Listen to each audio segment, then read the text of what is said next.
TCP/IP addressing. We're going to cover what a TCP/IP address is, what the format of that IP address is, how to convert from binary to decimal, decimal to binary, the different classes that make up an IP address, and we'll conclude with a little discussion on IP subnetting. Okay, so what is a TCP/IP address? Well, it's a 32-bit number broken down into 4 what's called octets. Okay, an octet is 8 bits. So it's a binary number. This is how the computer sees it. 8 bits per octet. Now, the way the humans like to look at it is as a decimal number. So what we do is we convert from binary down to decimal, and then this is how we work with it. This is how we deal with an IP address.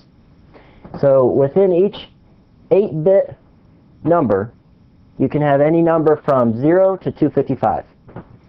And we'll cover how to convert from binary to decimal, decimal to binary. Now, what exactly is an IP address? Well, an IP address is something that will uniquely identify your host on the network. So it uniquely identifies a device, a router, a computer, anything that you want to access through the network needs a unique IP address. An IP address is similar to a street address. We've got a certain portion of that IP address that identifies what is the street that you live on, and then a certain portion of that IP address identifies which house on that street are you. And we'll see how we determine that breakout as we cover classes. So the first thing that we need to do is be comfortable with the conversion from binary to decimal and decimal back to binary again. Let's first cover the hard way. Well, we've got 8 bits per octet. Okay, so this is going to represent each one of our octets. Now, each one of these bits has a certain value assigned to it. We start with the bit on the far right, called the low order bit, and that one is assigned the value of 1. Now, as we assign values across, we're just going to double our number. So we have 1, 2, 4, 8, 16, 32, 64, 128. So each bit has a decimal equivalent number, value. So now if we were going to determine what is the decimal value of this binary number, then we would take all of the ones, take the value that is assigned, and add them all up. So 1 plus 2 plus 4 plus 8 plus 16 plus 32 plus 64 plus 128 equals 255. So how would we assign a number other than 255? Well, simple. Just make one of these bits a 0. And now we add 1 plus 4 plus 8 plus 16 plus 32 plus 64 plus 128, and we get 253. So wherever you have a 0, disregard that bit. Wherever you have a 1, add that decimal value. So that's how you convert from binary down to decimal. To convert from decimal back up to binary, what we do is take our number and determine what combination of binary bits will give us the value of 253. So that's kind of a pain in the neck trying to figure out which bit should we use to get the value that we're looking for. So let's cover the easy way. Well, the easy way is start Programs, Accessories, Calculator, and put it into scientific mode, and then change from binary to decimal. Put it on decimal, type in your number, click the button binary, bada boom. So I like to use the tools that are available to me, but it is important that we understand where the binary and decimal number conversion is coming from. Now, when working with IP addresses, an important thing to know is what is the breakout between your host and your network. So let's look at some default breaks between host and network. And these default breaks are known as classes. This is typically the way that you buy an IP address. You buy a Class A address, or buy a Class B address, or buy a Class C address. Now, there's actually 5 classes, A, B, C, D, and E. D is reserved for multicast, communication to multiple hosts at the same time. And E is an experimental class that's not in use right now. So the A, the B, and the C class is what we're going to talk about. So what do I mean by the breakout between the host and the network?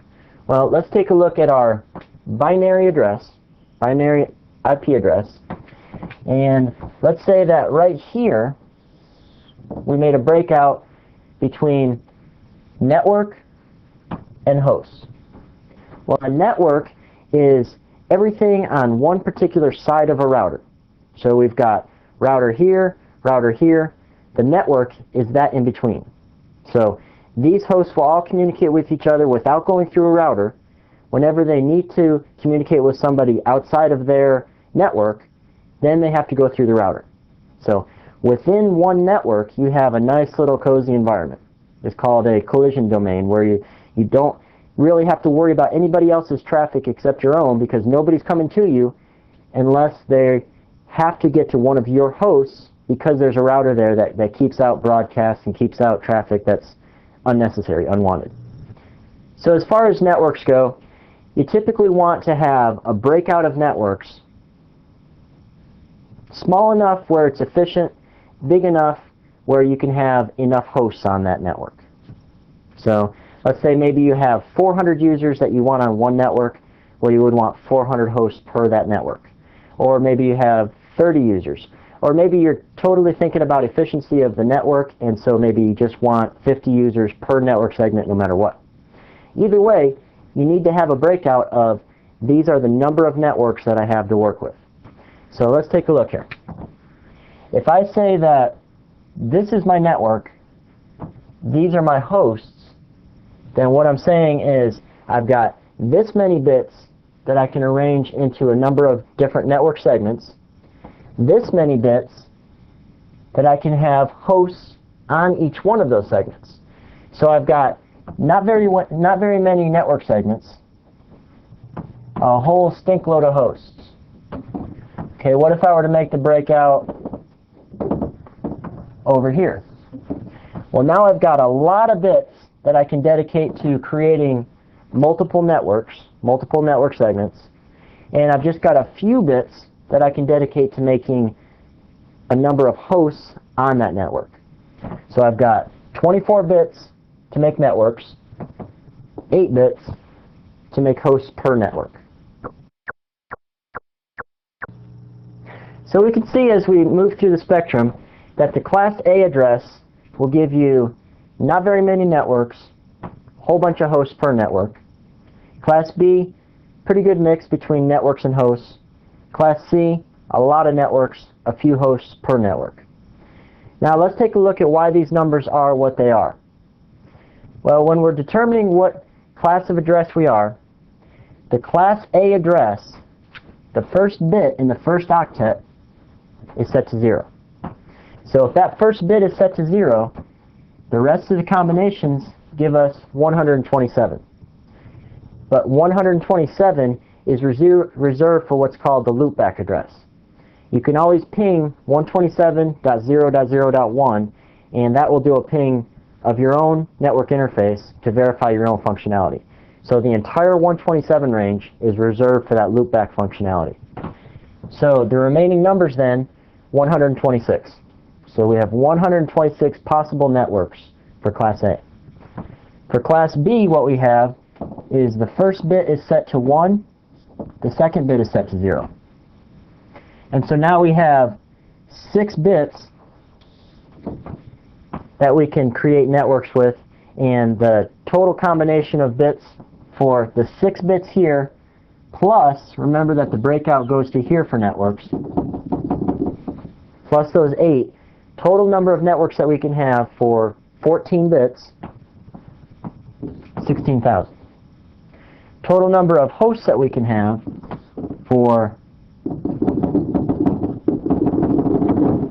16 bits is going to be 65,000. One formula I like to use as a way to calculate how many hosts or how many networks can we have per the number of bits that we have is 2 to the bits minus 2. Whoops, excuse me. 2 to the bits minus 2. So if I take 2 to the 14 minus 2, I'm going to get around 16,000. These numbers are a little bit of an approximation. If I take 2 to the 16 minus 2, I'm going to get around 65,000. Now let's take a look at what makes a Class C address.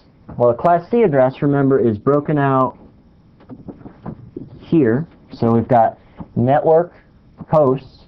The first 3 addresses for a Class C address, first 3 numbers, are 1, 1, 0.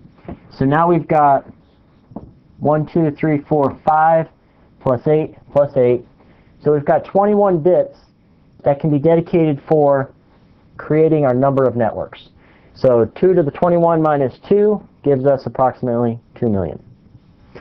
So when the Internet is assigning addresses, if they're going to give out a Class A address, they can give out a total of 126 of these Class A addresses. Each one of those clients with their Class A address, they can either decide that they want one network with 16 million hosts on that one network segment, or they can subnet it however they want. We'll talk about subnetting in a little bit. If the Internet gives out a Class B address, they have 16,000 Class B addresses that they can give out. Each one of those Class B addresses, if I just got a Class B address, woo-hoo, got me a B, I can put 65,000 hosts on that Class B network.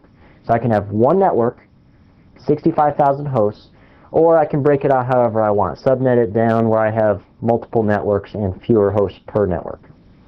And then finally, Class C address. The Internet can give out 2 million Class C addresses.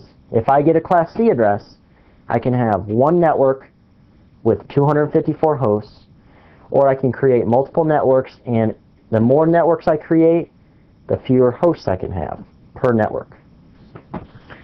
So we've got Class A, Class B, Class C. Now the way that you can identify what type of network you have or what type of network you're working on is by looking at the first octet. If that first octet is a number from 1 to 126, that's a Class A network. If that first octet is 128 to 191, that's a Class B network.